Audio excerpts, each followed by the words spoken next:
and welcome to the first video of Bubble Buddies. I'm Claire Palmer. I'm here with my buddy Nick Emanuelli and my brother Cameron, and we're going to give you our hot takes and predictions on the NWHL season. Obviously, it's a very exciting time for women's hockey with the Lake Placid tournament coming up, and as first-time NWHL fans, we know how daunting it can be to jump right into things, which is why we've done some research and we've done the work for you. Tonight, we're going to go over our bracket selections for the tournament and who we think is going to win, and a couple other hot takes for you. This is our disclaimer. Don't take these seriously. Take them with a grain of salt. We've already had a huge hiccup tonight where my brother and I did not know about the qualifying round robin after the regular season. So yeah, these will all probably be wrong, and you are free to make fun of us when they are undoubtedly wrong. Who would like to venture first and get us started with their predictions? I sure wouldn't, because I don't want to be the first one to make an idiot of myself. I am the only one who knew about the round robin. Yeah, so Nick has definitely done off on a good note research. there, but I'll defer to you guys to start. Well, why don't you go first? I can get us started off then. Nick's going to go last because he's our heavy hitter. He did all the research before. He knows what he's talking about. Cameron and I are kind of just making it up. Half of that was true. I did do a lot of research. It'd be an exaggeration to say I know what I'm talking about, but like I said, take everything we say with a grain of salt. Yeah, so keeping in mind that my regular season predictions are very much based on the 5-game model, not the 7-game model. But when I was thinking about it, I don't think it's really going to change how my standings shake out. So I think Boston obviously is going to be the number 1 seed. They had a great regular season last year. I see them running the table again. Even with those round robin games, playing the bottom 2 seeds like they would be if they get that first seed. I don't think that's going to change. I think they finish number 1. I got Minnesota in second. I think that Boston's pretty much going to be the only team in their season opener that's going to give them any trouble. Then I've got the Metro right under them. I'm really looking forward to seeing Packer and Babstock playing together. That's going to be a really tough team to play this year. Gritty, rough, and they've got some skill too. My first big surprise of the evening is I've actually got Toronto making the semifinals and coming in 4th. Like we've seen in tournament styles like this with the short games or the shorter regular season, less amount of games, defense and goaltending can really kind of steal things. And I really think they've got a strong goaltending duo. And as well, Nick, we've got our girl Megan Quinn on the back end. Megan Quinn, close personal friend of the program. Yes, close personal friend of the Bubble Buddies. She once helped us out with a project when we were in grad school, and we did really well on it. So thank you, Megan. We went to grad school. We did. Both of us. That was a flex. That's where we met. There, Cameron's still finishing up his undergrad, so one day maybe he'll be as cool as us. Yeah, Cameron's actually, he's studying sport management at Brock, so he fancies himself the next Kyle Dubas. So he's one to watch out for. Nick and I we just pretend like we know what we're talking about. But yeah, no, we got Megan Quinn on the back end, which was like a huge addition, I think, for the Six, because she's actually a former Toronto Fury. And they've also got Lindsay Eastwood. And I was just doing a little bit of research before we went on the Zoom call, and they were actually teammates at Syracuse. So they've actually played together before, and they'll be really, getting some chemistry going. And I think that they'll do really well on the blue line. And Lindsay Eastwood's been practicing with the team for a bit now. So I'm, really looking forward to seeing how that works out. And obviously, as a Toronto Maple Leafs fan, Toronto Furies fan, huge homer. So, of course, I've got to have them in the semifinals. And then I've got Connecticut and Buffalo kind of rounding out the bottom there. They've, in the years past, especially last year, they kind of were at the bottom of the standings, and I don't see that changing too much. Before I get to my semifinals, does anyone else want to go with their regular season predictions? Maybe Cameron. Yeah, I can go. Yeah. Step up to the plate, Cameron. Yeah, so I'll start by discussing Toronto. I mean, we all know they're an expansion team, so I do have them coming last, actually, in the regular season. Ooh. But not that I expect them to be really bad. Like, they actually do have some good players. A lot of their roster came from players that used to play in the CWHL, so it's not like the NHL expansion where they're just getting players that the other teams didn't want. It's players that actually have played professional hockey, but maybe didn't really have the opportunity at the moment, given the circumstances with their league folding and all that. But now they're given an opportunity with this new Toronto team. So they do have a lot of potential, but there's just not much to base it off. So I have them coming last. But with that being said, I expect all the games to be competitive. I think the teams are all pretty evenly matched and stuff. So anyone can do anything, but yeah, I do have Toronto coming last. Second last is Buffalo. Uh, and then just above them, I have Connecticut. Obviously, they had a rough season last year, but coached by Colton Orr, I think maybe they can improve, bring some more toughness. Yeah, Uh, that's the least. Buffalo's got some players that are opting out because they can't get across the border, so that's a disadvantage for them too.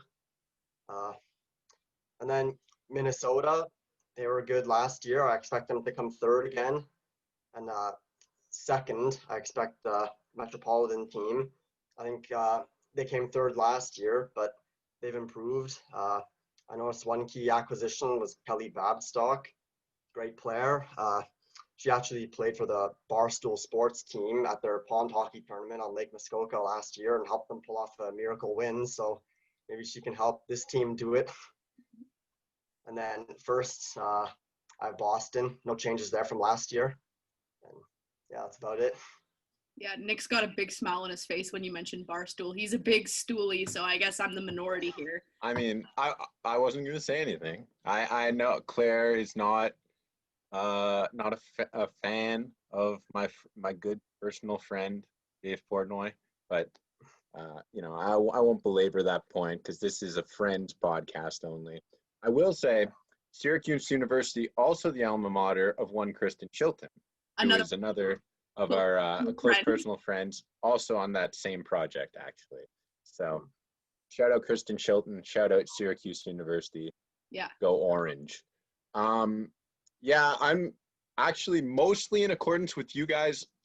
The one place I'm actually a little bit more forgiving than you guys to Toronto, the one Ottawa boy on the podcast, but we'll get to that in a minute. So in first, I do have Boston. I have them running the table at 7-0 in the regular season, including the round robin post regular season. I mean, what can you say about Boston? They were 23-1 last year. 21 of those victories were in regulation, 1 in overtime, 1 in a shootout, plus 77 goal differential. They had the co-MVP of the league with Jillian Dempsey, who also led the league in points, defender of the year, Kaylee Fratkin, and goaltender of the year in Lavisa Slander. All 3 of those return this year. They do lose a couple of players. They lose Emily Fluke to Toronto and Elisa Wolf-Flyer to, I believe, Connecticut. So they were 5th and 9th, I believe, in points for Boston. That will hurt them a little bit. But, I mean, all their stars return. They're just an overpowered team. Maybe they take a hiccup against Minnesota, but it's the first game of the tournament for them.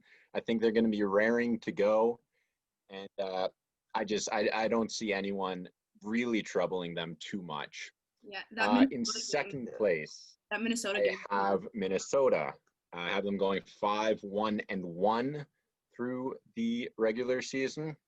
Last year, 17-5-2, with 3 of those losses coming to Boston, so pretty forgivable. One of the interesting things I realized when doing the research is that Boston and Minnesota, the 2 powerhouse teams last year, had the fewest games of any teams played against each other last year. So if they'd matched up a little bit more, maybe we see Boston with not quite such a dominant record. Minnesota is also a very good team. They had the other co-MVP in Ali Thunstrom. They had the runner-up to goaltender in the year in Amanda Leveille. So I think they're going to come out very strong as well. One thing to keep in mind is they played Metro very close last year, despite the fact that Metro was not really on their level in the balance of the season. But they each won 3, I believe, in the regular season, and then they played each other in the semifinal. Minnesota won 1-0 in overtime. So I could see Metro giving them trouble maybe in the round robin tournament. Spoiler alert, I have them playing each other in there. Number 3, I am the most forgiving to the Toronto 6, who I have going 4-1-2. Claire mentioned it.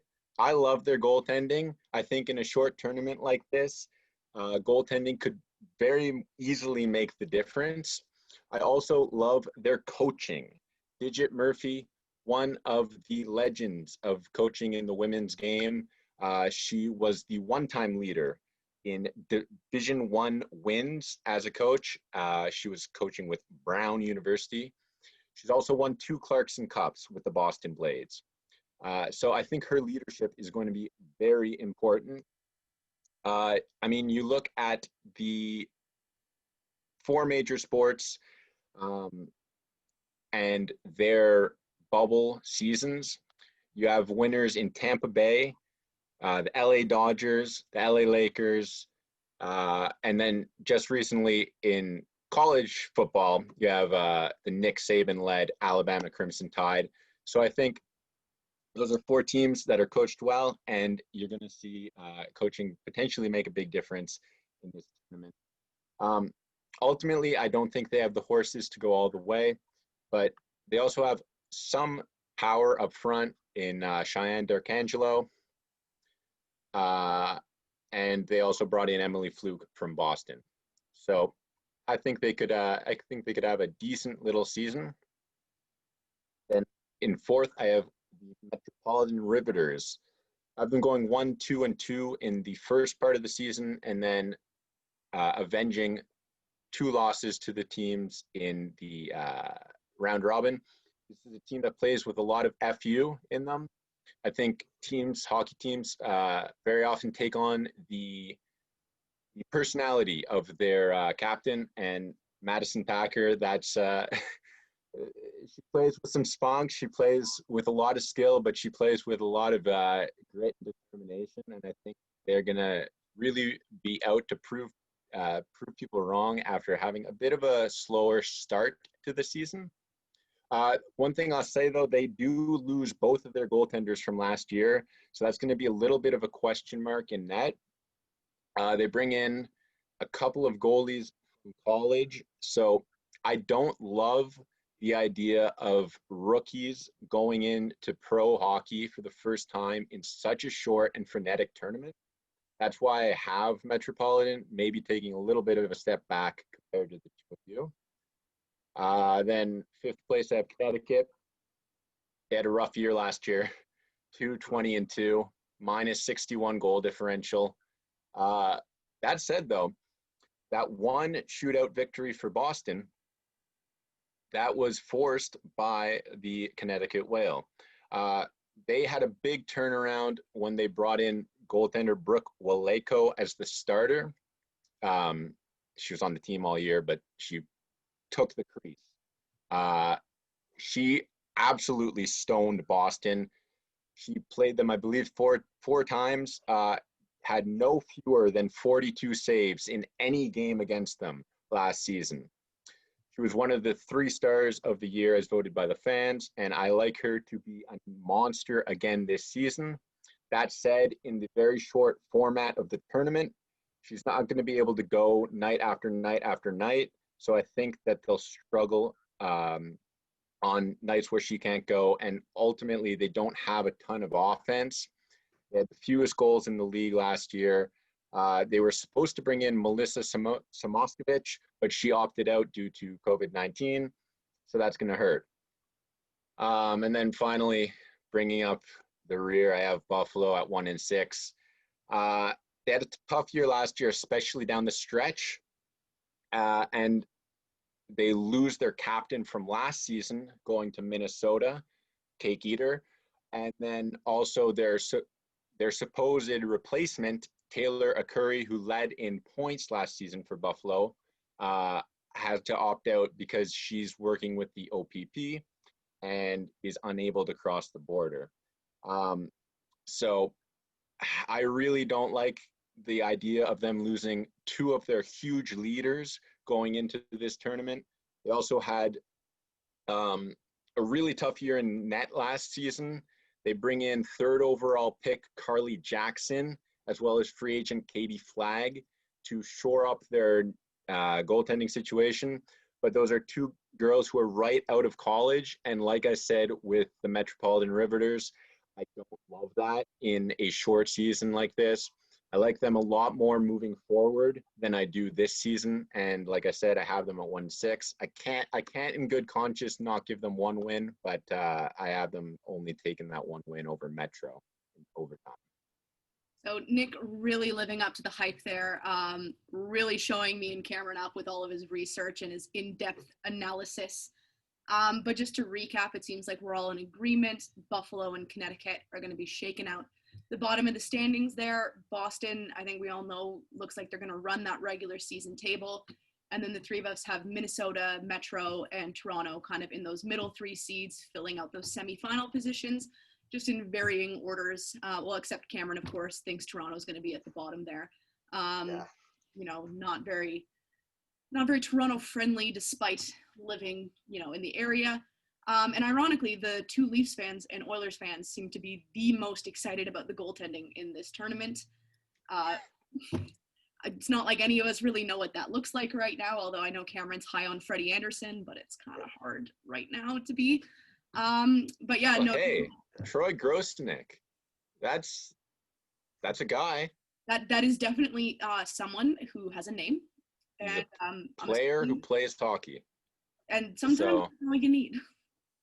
Wow. Is it, though?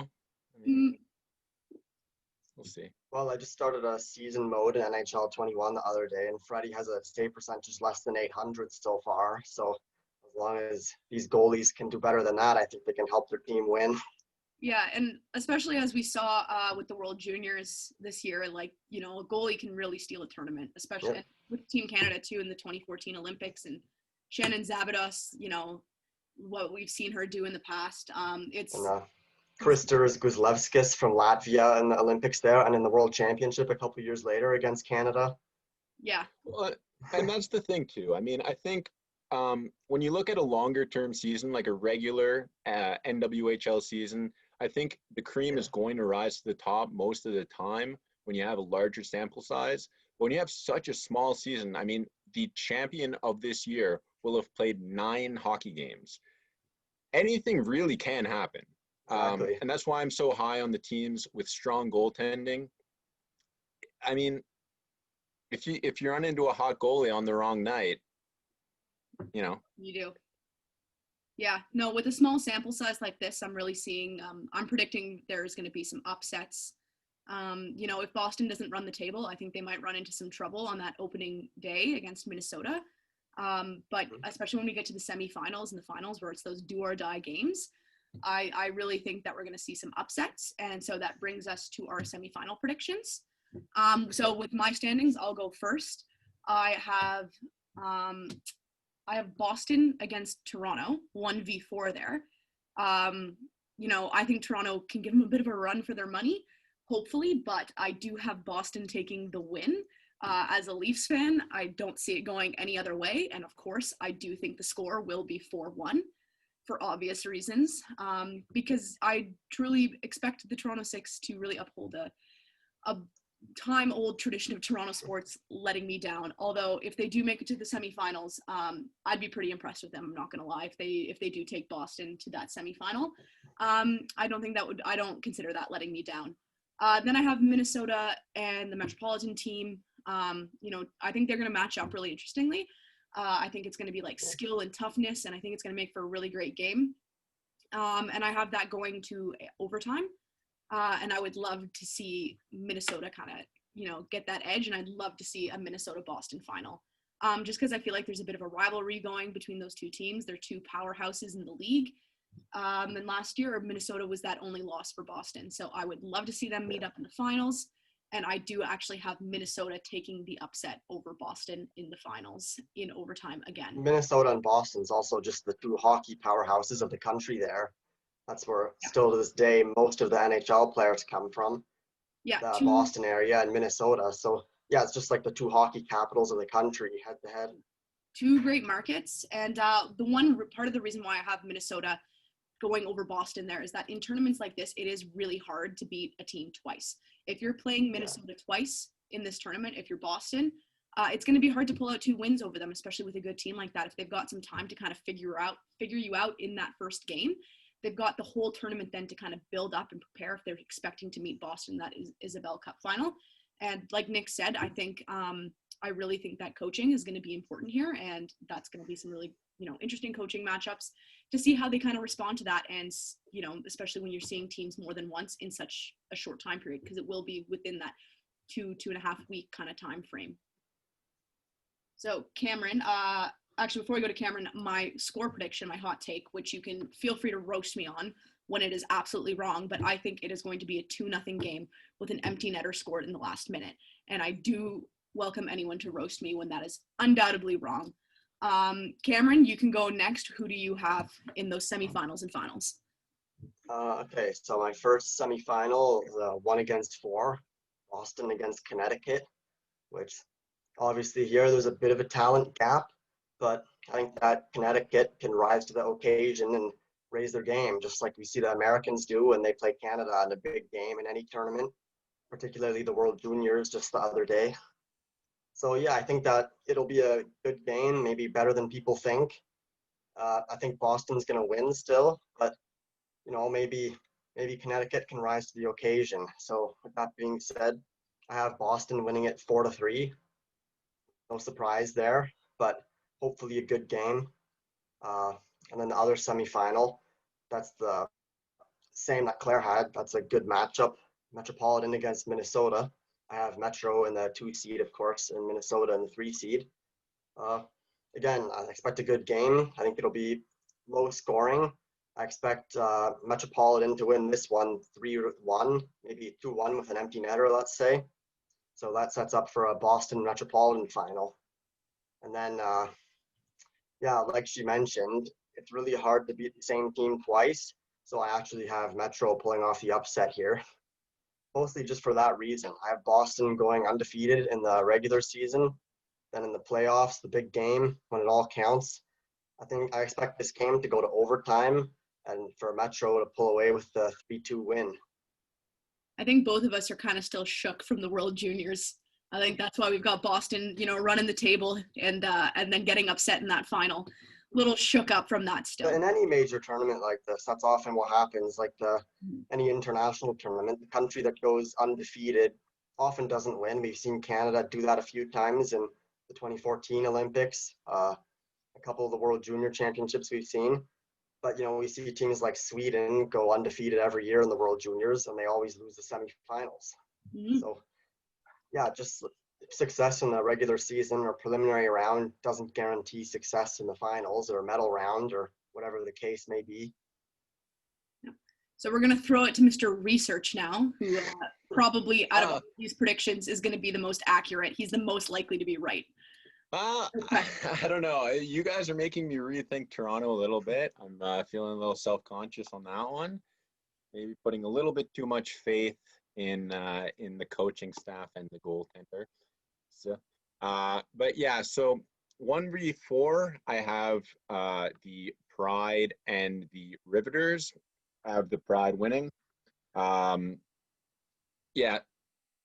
Obviously, like you guys said, it is tough to beat a team two times in a tournament like this. But if you look at the season matchup between Boston and Metropolitan last year, none of the games were within 2 goals. Boston was plus 24 in 7 contests against Metropolitan. So I don't know. Obviously, a team like Metro, like I said earlier, they have a lot of FU in them. Maybe they come out with something for Boston, but ultimately I think the talent gap is just going to be a little bit too much, and I have Boston winning that game in regulation. I didn't come up with scores, so feel a little self-conscious on that one. By the way, on that note, feel free to roast Claire. Be nice to me. I mean, you can be mean to Claire, nice to me. I'm a sensitive boy. We're all in this together. If I get roasted, I'll get roasted. My feelings are very fragile. I am not self-confident. Okay, so other semifinal. Toronto 6 versus the Minnesota Whitecaps. And I have the upstart, Toronto 6, going to the Isabel Cup final in their first year, which is something that Minnesota did, and they won that year, by the way.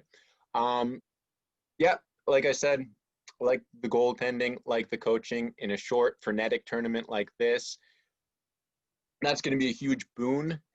If Toronto makes me look stupid, I think it's going to be because they have very little experience playing with each other. So that could blow up in my face. But I'm going to put my faith in Digit Murphy, and we'll see where we go. Then the final. We're playing on Lake Placid, an upstart group of a ragtag group, some might say. I know where this is going.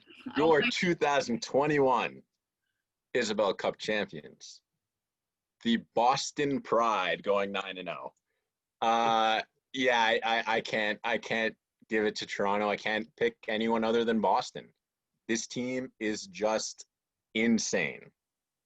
MVP, best goaltender, best defender. They all come back. They play together. They know how to win. And I was looking at this going into the season preview that I'll have online. Last year's Boston team, 23-1, one of the most dominant teams in NWHL history.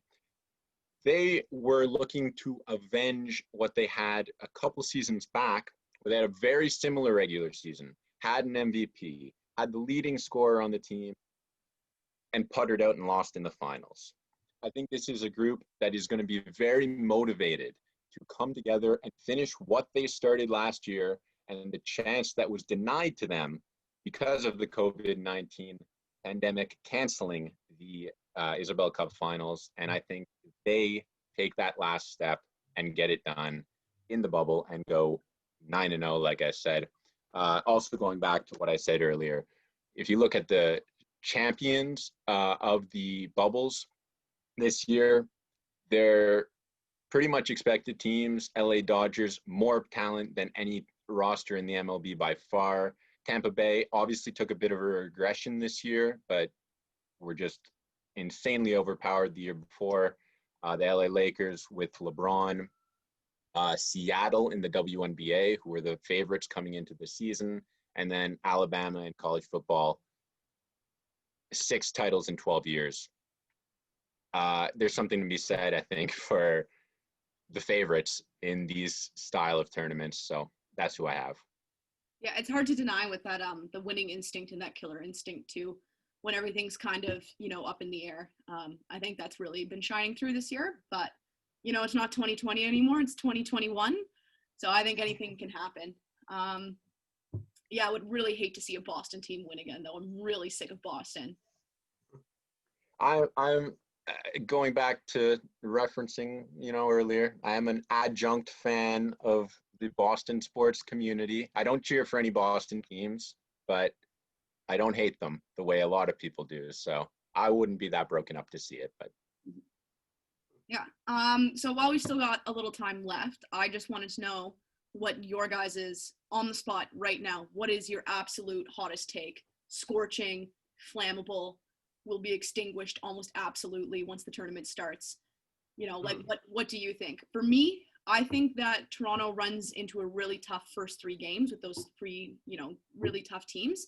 And then my hot take is that they post back-to-back shutouts with Connecticut and Buffalo. That's my absolute scorching take, and that the Minnesota Riveters have the best jerseys in hockey right now. Those are my scorching takes. What are your guys' scorching takes? Isn't Minnesota called the Whitecaps? Oh crap! I meant the Metropolitan Riveters. Already screwing up. Yeah, the Metropolitan Riveters have the absolute best jerseys in hockey. Thank you, Cameron. for I embarrassing. can be honest, I didn't even notice that you said Minnesota Riveters, so good catch. Thanks, Cameron, for keeping me honest. Yeah. Yeah, what's your scorching takes? Probably the fact that I have this Riveters team winning the championship, because neither of you guys seem to think they'll do that well, especially beating Boston. I don't know that our opinions have anything to do with discrediting yours. So Yeah, Cameron, like we said to everyone listening at home, take it with a grain of salt. I don't think we're not the most well-versed NWHL people, but we are trying our best. And also the Connecticut team qualifying for the semis. That's definitely a big jump from last year. And I mean, I did mention the coach, Colton Orr. He coached them last year too, I'm pretty sure. But first year with a new team, what do you expect? There's always room for improvement. I mean, if you're that bad last year, you can only get better, right?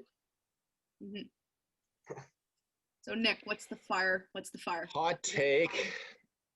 So I have Connecticut taking Boston to overtime in their regular season game, but they did that last season, so I don't know if that's hot enough of a take. I'm going to go with Brooke Waleko winning goaltender of the year. I think she's a very, very, very good goaltender. If she doesn't get it, I think it might be because the team is so bad in front of her, but I'll throw that one out there. And then I guess my other hot take is apparently Toronto going to the finals, because in this Toronto 6 podcast, I am the only one who has any faith in our girls to get things done. All right, everybody roast Nick for being a homer. I don't live in Toronto. I'm not from Toronto. Well, none of us do. Yeah. I'm not from the GTA. Okay. Yeah, any other scorching hot takes? We'll go on The 6 should sign Renata Fast. Absolutely. Nick is Renata Fast's #1 fan. If Renata Fast, if you ever listen to this, sign with the Toronto 6 so that Nick can cheer for you once again. Big fan. Cameron, who's your favorite player going to be? Do you have a favorite player picked? Favorite player? I'll wait until the season starts, I guess, to decide. Like a true bandwagoner. Perfect. Well, I mean, we're all kind of bandwagoning. That's the name of the game. There's no shame in it. I think as Oilers and Leafs fans, we are very familiar with the bandwagon. Once playoffs hit, especially. Well, I was going to say we're very successful franchises, which are jumped on a lot from casual fans. So. Exactly. Yeah. So the search for a Canadian team to cheer for that doesn't make us all want to cry at the end of the playoffs continues. Hopefully, the Toronto 6 will fill that. Just to wrap things up, we've all got Boston in our finals. We'll see how our standings really shake out. Nick's the only one who's got Boston winning, though. And I was going to say, am I the only one who has Boston winning? Yeah, Nick's the only one who's got Boston winning, and I think that's because the two Leafs fans really can bring themselves to put Boston on top. Yeah, I was going to actually roast. I was going to say, oh, way to go out on a limb when you were the first person to give your standings and you had Boston in first. I guess I'm the only one who's playing it safe with Boston as champion. Well, just seeing how good they were last year and all that, like there's a lot of potential for an upset when someone is that good. Yeah. When everyone's expecting them to win. Yeah, definitely. I think one of us is going to be right. I think either Boston wins or they don't, and that is my final hot take for the night. Just stay tuned. We're going to be keeping you guys posted throughout the Lake Placid bubble. We're going to have some post-game content for you guys after Toronto 6 games. And feel free to roast us if you want, if all of these takes are bad, and make fun of Cameron. No. Claire, roast Claire. So roast me twice because I can handle it, because Nick's a little sensitive boy. That's, I guess, it from us. We'll be signing off, and stay tuned for more content coming.